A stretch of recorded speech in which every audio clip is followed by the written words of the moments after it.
O STF quer reeducar Daniel Silveira e até mesmo os presos do 8 de janeiro, mas a questão que fica é, quem reeduca, quem corrige o STF? É isso mesmo, gente, não basta o STF prender Daniel Silveira por falas, por coisas que ele disse, violando a imunidade material parlamentar, rasgando a Constituição. Não, o STF, ele humilha Daniel Silveira.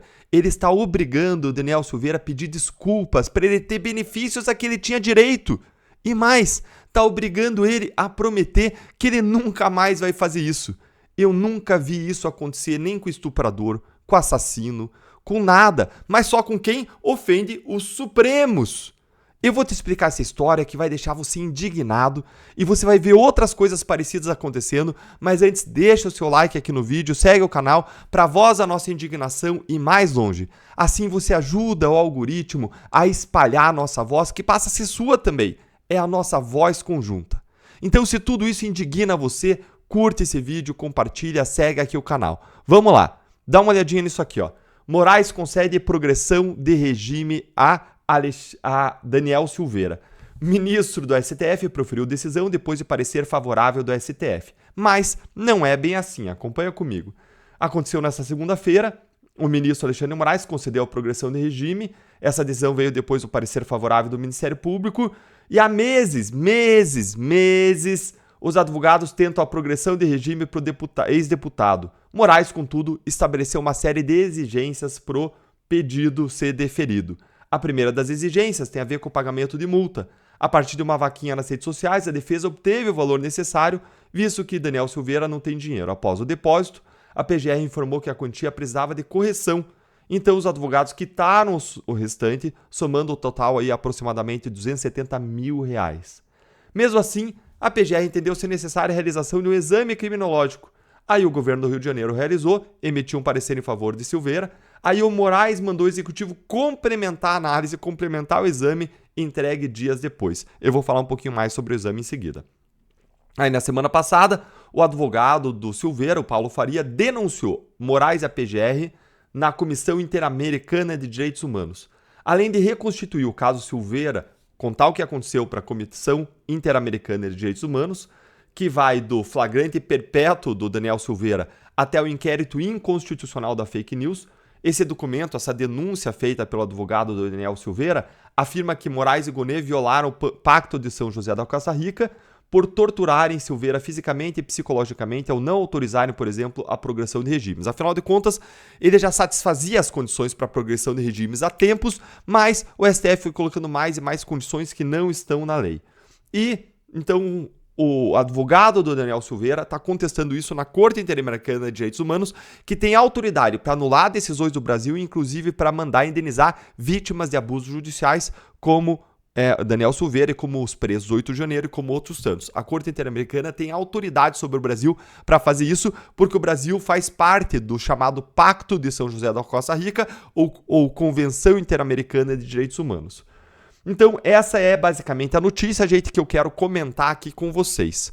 Então, basicamente, aí como você viu, nessa última segunda-feira, finalmente o STF deu a progressão de regime para o Daniel Silveira, que, vamos lembrar, cumpre uma pena de mais de 9 anos de prisão por ofender ministros do Supremo. Ele não levantou uma mão, um dedo, uma agulha contra eles, apenas por falas, por ofensas feitas. Mesmo ele possuindo uma imunidade parlamentar para palavras e opiniões que está prevista na Constituição, que não vale mais nada aqui no Brasil. A pena do Silveira é maior do que a pena de José Dirceu, que foi condenado por corrupção, por lavagem de dinheiro como grande coordenador do Mensalão, que foi um esquema em que envolveu mais de 100 milhões de reais de desvios. E aí, o José Dirceu recebeu uma pena aí de pouco mais de 7 anos de prisão. Mas, lembre, Daniel Silveira, mais de 9 anos. Mais o que Dirceu, como se a conduta dele de falar, sem agir, sem fazer nada, fosse pior do que alguém que nos roubou em 100 milhões de reais. Enquanto o Dirceu sequer cumpriu sua pena integral, porque ele foi agraciado com indulto pouco menos de 2 anos depois, recebeu um perdão total que veio das mãos da presidente Dilma Rousseff. Já com Daniel Silveira, não. O indulto, a graça dada em relação a ele foi anulada pelo Supremo, foi afastada, e os advogados de Silveira estão há meses tentando obter algo básico a que ele tem direito, que é a progressão de regime do regime fechado para o regime semiaberto. Isso devia ter acontecido há tempos. Mas o ministro Alexandre de Moraes, em uma aparente tentativa aí de impor o máximo de sofrimento possível a Silveira e a sua família, ficou apresentando exigências e mais exigências que não constavam na lei, como a realização desse exame criminológico que eu indiquei para vocês, que incluía, gente, pasme, um pedido de desculpas e uma previsão sobre como que ele se comportaria no futuro. Não importa que a Lei de Execuções Penais, lá no artigo 112, estabeleça como condição para a progressão de regime apenas a boa conduta carcerária do preso. Não. Moraes sente a necessidade de ir além, impor condições que saem da sua própria cabeça, designadas para colocar Daniel Silveira de joelhos diante de si, para humilhá-lo.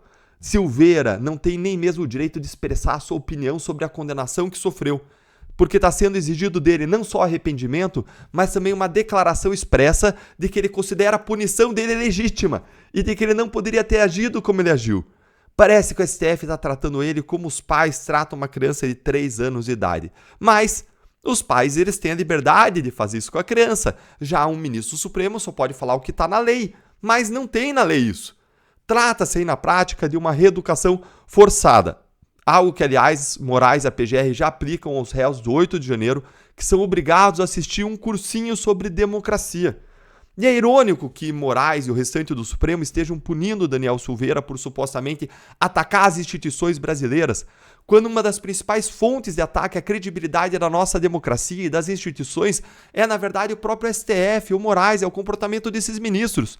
Um exemplo disso é a decisão do Moraes que baniu o X do Brasil há mais de um mês, interferindo na liberdade de expressão de milhões de brasileiros.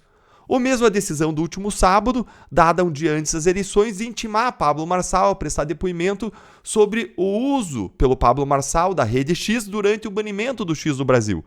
Isso aí é uma clara interferência eleitoral 24 horas antes aí da eleição.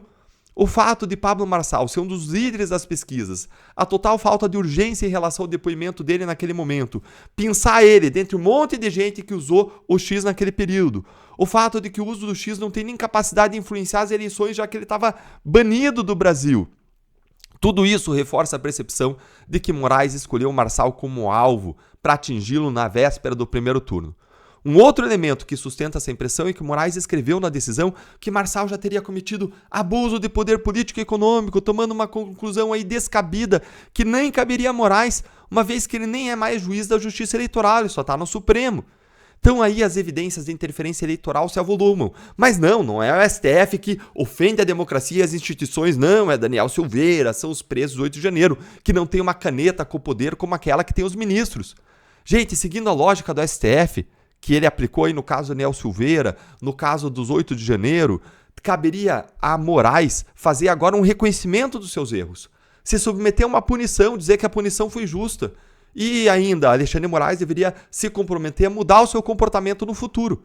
E faria muito bem aos ministros do Supremo se eles também fizessem o curso de democracia que eles querem impor aos manifestantes do 8 de janeiro, condenados em massa, sem respeito aos seus direitos, mesmo sem qualquer prova. E, em relação a muitos, sem prova de que tenham quebrado um azulejo sequer. Afinal de contas, os nossos ministros eles precisam ser reeducados para cumprir a Constituição. Se o Supremo não se reeduca, a sua reeducação precisa vir da sociedade. A resposta aos abusos morais dos ministros do Supremo, de certa forma, já começou, porque agora, no primeiro turno das eleições municipais de 24, a direita foi consagrada, enquanto Lula, a esquerda e o PT foram humilhados. O crescimento dos partidos de direita, como o PL e o Novo, foi expressivo. O Novo, por exemplo, aumentou em 1.700% o número de prefeitos, em 800% o número de vereadores. Isso mostra que a reação popular aos ataques de Moraes à nossa democracia já começou. O trabalho agora vai ser para eleger deputados federais e 54 senadores em 2026 de que a direita precisa para aprovar o impeachment do Alexandre de Moraes ou de qualquer outro ministro do Supremo que siga violando a lei e que cometa crimes de responsabilidade. Eu encerro dizendo que esse vídeo é um oferecimento da rede OCP News para você, porque tem por base um artigo que eu escrevi para a OCP nessa semana e que você pode conferir lá no portal. E mais uma vez, se tudo isso indigna você, curte e compartilha para que a voz da nossa indignação conjunta vá mais longe.